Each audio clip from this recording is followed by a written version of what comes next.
Baiklah, saya dari kelompok 3 akan memulai presentasi kami hari ini. Next. Sebelum memulai presentasi, saya ingin mengucapkan panganjali terlebih dahulu. Om Swastiastu. Kami dari kelompok 3 akan mengangkat materi yaitu pencahayaan alami dan pencahayaan buatan. Next. Sebelum memulai presentasi, saya ingin memperkenalkan anggota kelompok kami. Berikut adalah wajah-wajah dari teman-teman saya yang akan mempresentasikan materi hari ini. Dan berikut adalah data diri dari mereka. Ada pula materi yang akan kami bahas pada hari ini, yaitu yang pertama adalah definisi pencahayaan alami, dan yang kedua adalah pencahayaan alami dan buatan, dan yang ketiga unsur cahaya matahari, dan yang keempat adalah pengukuran E dengan beberapa metode. Pengukuran E ini dibagi menjadi 4 metode, yaitu yang pertama pengukuran E dengan menggunakan metode luxmeter, dan yang kedua pengukuran E dengan menggunakan tabel, yang ketiga pengukuran E dengan menggunakan teknik HD dan LD, dan yang terakhir pengukuran E dengan metode Ecotech. Baiklah, untuk tahap pertama yaitu definisi pencahayaan yang akan saya jelaskan sendiri.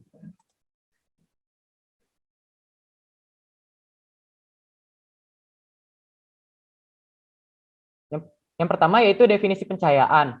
Pencahayaan adalah penggunaan cahaya yang disengaja untuk mencapai efek praktis dan estetika agar meningkatkan kinerja dan memberikan efek psikologis positif pada penghuni.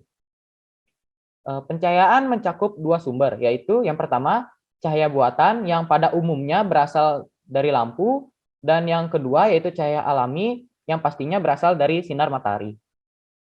Baiklah, untuk materi selanjutnya akan dibahas oleh rekan saya, yaitu Inyoman Diva Pradana dengan NIM akhir 180. Sebelumnya, perkenalkan nama saya Inyoman Diva Pradana dengan NIM akhir 180. Di sini saya akan menjelaskan materi tentang pencahayaan alami dan pencahayaan buatan. Yang pertama, pencahayaan alami.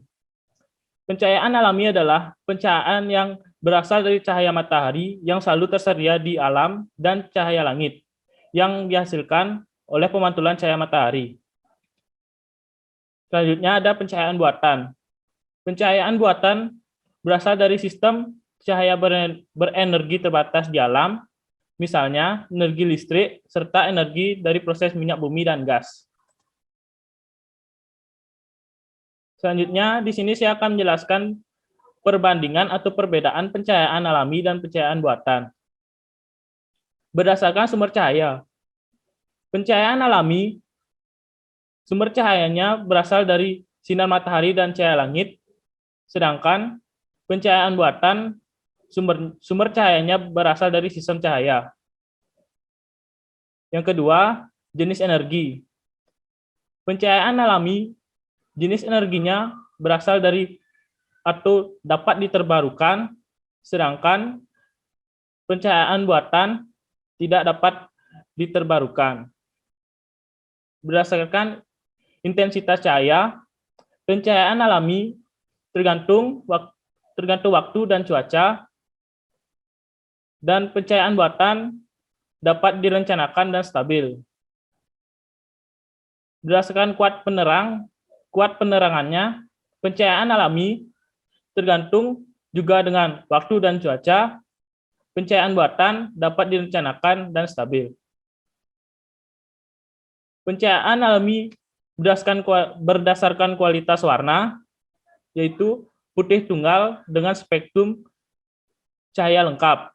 Sedangkan pencahayaan buatan memiliki kualitas warna 3 jenis putih dengan spektrum cahaya terbatas.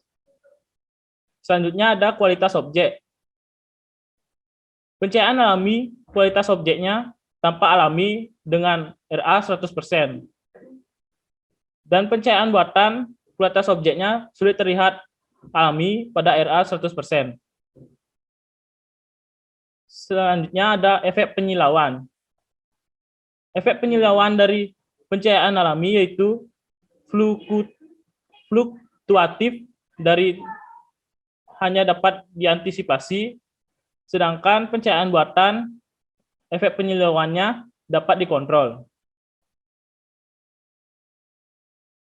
Selanjutnya, materi selanjutnya akan dijelaskan oleh teman saya, Wayan Agus Adi Sumaranata, dengan NIM akhir 1667. Swastiastu, perkenalkan nama saya Wayan Agus Adi Sumaranata, NIM akhir 167. Materi yang akan saya bawa itu unsur cahaya matahari. Cahaya matahari dipantulkan oleh partikel dan awan di atmosfer menjadi cahaya langit.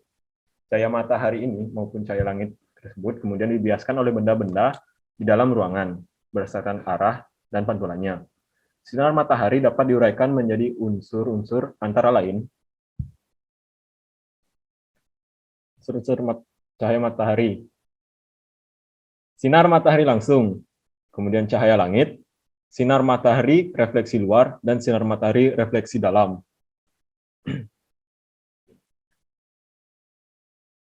Stage 2, pengukuran E pada pas. Akan dibacakan oleh teman saya itu Luh Mademeira. Baik, sebelum saya memaparkan materi yang saya bawa, ada baiknya saya memperkenalkan diri terlebih dahulu. Nama saya Luh Mademeira Mahayundaswari dengan NPM 20216212120200. Materi ini berjudul pengukuran E pada pas yang terbagi menjadi 4, yaitu luxmeter, tabel, HD dan LD, dan ekotek. Materi yang saya akan bawakan adalah pengukuran E pada luxmeter. Pengukuran kuat penerangan pada pas dengan metode tabel adalah penerapan standar dengan menghitung kuat penerangan titik ukur utama dan titik ukur samping yang mengacu pada tabel nilai faktor langit. Langkah penerapan standar kuat penerangan pada bangunan yaitu yang pertama, tentukan kualitas penerangan dan klasifikasi derajat bangunan. Yang kedua, tentukan jenis ruangan. Yang ketiga, ada hitung nilai FL- dalam persen berdasarkan tabel nilai faktor langit yang tepat. Yang keempat, yaitu hitung besar kuat penerangan, di mana E- sama dengan FL- kali 10.000 lux. Yang kedua, ada pengukuran E pada tabel. Pada pas, terdapat 3 komponen faktor penerangan FP yang menentukan hasil pengukuran kuat penerangan, yaitu sebagai berikut. Yang pertama, ada faktor langit atau FL, yang cahayanya langsung dari cahaya langit. Yang kedua, ada faktor refleksi luar atau FRL, cahayanya itu dari pantulan benda di luar ruangan. Yang ketiga, ada faktor refleksi dalam FRD, yang cahayanya itu berasal dari permukaan di dalam ruang. Sekian dari pemaparan materi yang saya bawakan, selanjutnya akan dibacakan oleh Putu Marcia Eka Utari.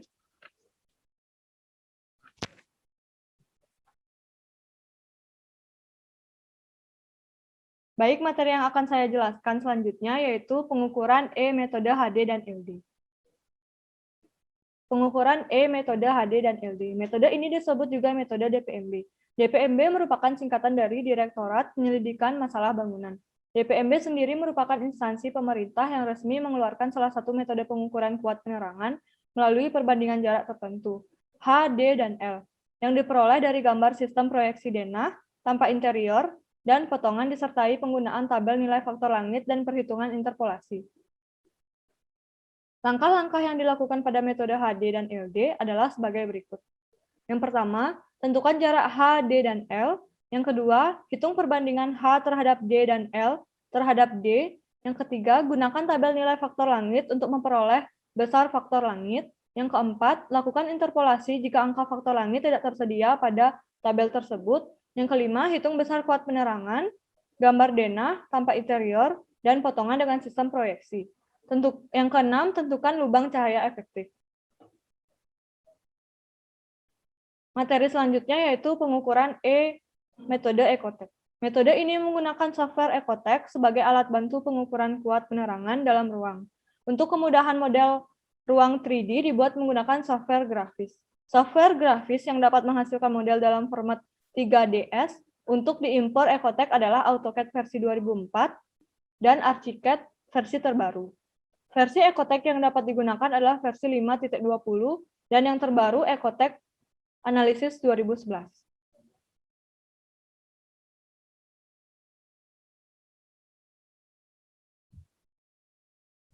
Baik, materi selanjutnya dijelaskan oleh teman saya, Ida Bagus Gede Putra Yastika, NPM 170.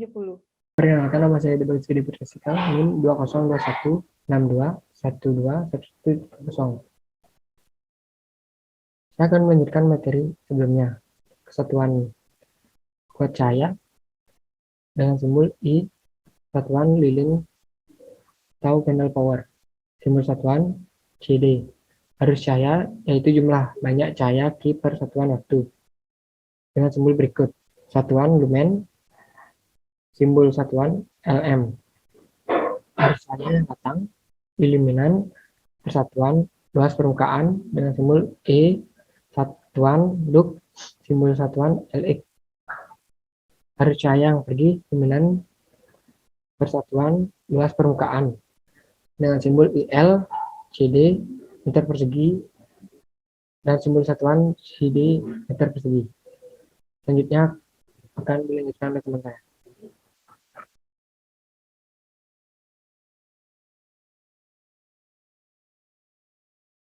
Perkenalkan, nama saya Abdullah Zaid Novel, NIM akhir 178. Saya akan membawa materi penentuan kenyamanan visual. Yang pertama, kuat penerangan atau tingkat pencahayaan. Kuat penerangan pada pencahayaan alami dan buatan memiliki standar yang dianjurkan pada ruang galeri seni yakni 500 lux. Yang kedua, kualitas warna. Kualitas warna pada ruang A dan ruang senyap galeri selasar senario diukur secara kualitatif yang berupa pendapat saat pengamatan dan dari observasi. Tabel 1, kualitas warna. Yang ketiga, tingkat penyilauan. Tingkat penyilauan diukur secara kualitatif secara keterbatasan alat ukur, sehingga hanya berupa pendapat berdasarkan pengamatan. Tabel 2, tingkat penyilauan. Yang keempat, jarak pandang pengamat terhadap objek. Jarak dan sudut pandang normal yang terbentuk dari mata pengamat terhadap objek 2 dimensi pada dinding seperti lukisan adalah 27 derajat.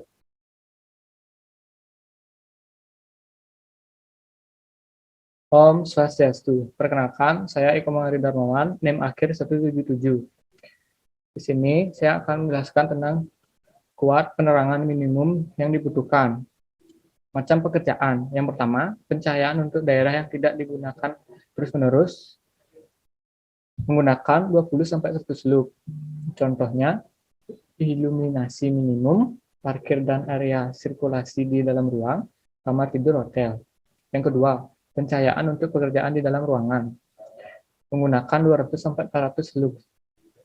Contohnya, membaca dan menulis tidak intensif, pencahayaan umum untuk kantor, toko, membaca, menulis, dan ruang gambar. Yang ketiga, pencahayaan setempat untuk pekerjaan yang teliti menggunakan 750-2000 lux. Pembacaan untuk koreksi tulisan, gambar yang sangat teliti, pekerjaan rinci dan presisi. Selanjutnya, ada kuat penerangan minimum yang dibutuhkan aktivitas. Yang pertama, berjalan di kantor, agar bisa membedakan barang-barang, kebutuhan luxnya 20 lux. Yang kedua, memeriksa serta menghitung stok barang secara kasar, merakit barang-barang besar, menggunakan 100 lux. Yang ketiga, membaca, menulis dan pengaturan arsip di kantor, menggunakan 300 lux. Yang keempat, memeriksa daftar angka, dan merakit barang-barang kecil menggunakan 700 lux. Dan yang terakhir, kebutuhan penerangan. Kerja visual. Yang pertama, penglihatan biasa. Kuat penerangan atau lux 100, indeks kesilauan 28. Yang kedua, kerja kasar dengan detail besar menggunakan 200 lux, indeks kesilauan 25-28. Yang ketiga, kerja umum dengan detail wajar menggunakan 400 lux, indeks kesilauan 25. Yang keempat, kerja lumayan keras dengan detail kecil dalam kurung studio, gambar, atau menjahit menggunakan 600 lux, indeks kesilauan 19-22. Yang kelima, kerja keras lama detail kecil, perakitan barang halus, menjahit dengan tangan, menggunakan 900 lux, indeks siliawan 16-22. Yang keenam, kerja sangat keras, lama, detail sangat kecil, potongan batu mulia, tisik halus, mengukur benda-benda sangat kecil, menggunakan lux 1300 sampai 2000 lux dengan indeks kesilauan 13-16. Yang ketujuh, kerja luar biasa keras dengan detail sangat kecil, arloji dan pembuatan instrumen dengan menggunakan lux 2000 sampai 3000 lux, indeks silauan 10. Sekian presentasi dari kami. Berikutnya akan dilanjutkan dengan studi kasus. Baiklah, di sini saya akan menjelaskan tentang studi kasus berdasarkan materi yang sudah dijelaskan. Di sini saya menggunakan studi kasus pengukuran intensitas cahaya pada dapur. Sebelumnya, di sini saya mengukur ukuran ruangan dan bukaan pada studi kasus yang saya teliti. Berdasarkan penelitian yang dilakukan terhadap gambar di samping, ruangan tersebut memiliki luas ruangan 3x4 meter dengan bukaan yang digunakan pada ruangan tersebut menggunakan bukaan pintu lipat yang digunakan sebagai tempat keluar masuknya udara atau tempat untuk sirkulasi udara yang terdapat pada ruangan tersebut.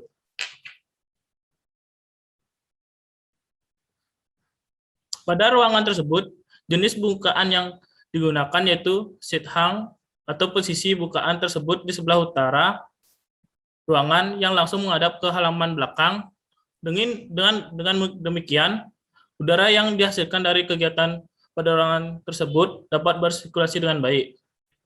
Ukuran bukaan yang terdapat pada ruangan tersebut yaitu 2,18 meter dikali 2,20 meter seperti gambar di sebelah kanan.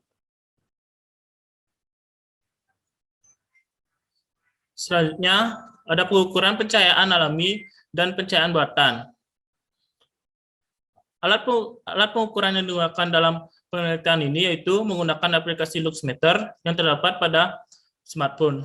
Seperti gambar di kiri, seperti itu aplikasinya. Luxmeter merupakan alat yang digunakan untuk mengetahui ukuran besar intensitas cahaya yang terdapat di suatu tempat. Dalam penelitian ini dilakukan dua jenis pengukuran sistem pencahayaan yaitu pencahayaan alami dan pencahayaan buatan. Pengukuran pencahayaan alami dan buatan dilakukan selama 3 hari dan dilakukan 3 kali dalam sehari, yaitu pada saat pagi hari, siang hari, dan sore hari, dengan waktu-waktu yang telah ditentukan. Berikut merupakan tabel hasil observasi pengukuran yang dilakukan selama 3 hari. Yang di sebelah kiri ada pengukuran pencahayaan alami pada dapur yang dilakukan pada pagi hari, siang hari, dan sore hari, tepatnya jam 9, jam 1 siang, dan jam 5 sore. Yang di sebelah kanan, pengukuran pencahayaan buatan pada dapur yang dilakukan pada 3 hari juga, tepatnya pada pukul 9 pagi, 1 siang, dan juga 5 sore. Berikut ada tabel hasil rata-rata observasi pengukuran yang dilakukan selama 3 hari. Hari pertama mendapatkan rata-rata pengukuran 273 lux. Hari kedua mendapatkan rata-rata pengukuran 281 lux.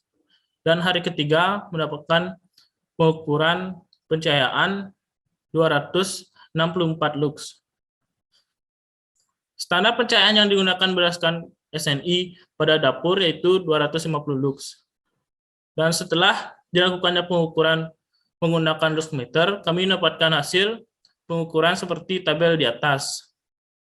Dengan demikian, hasil tersebut sudah memenuhi standar yang telah ditetapkan. Sekian presentasi dari kelompok kami tutup dengan Om Santi. Om Santi, Santi, Santi, Om.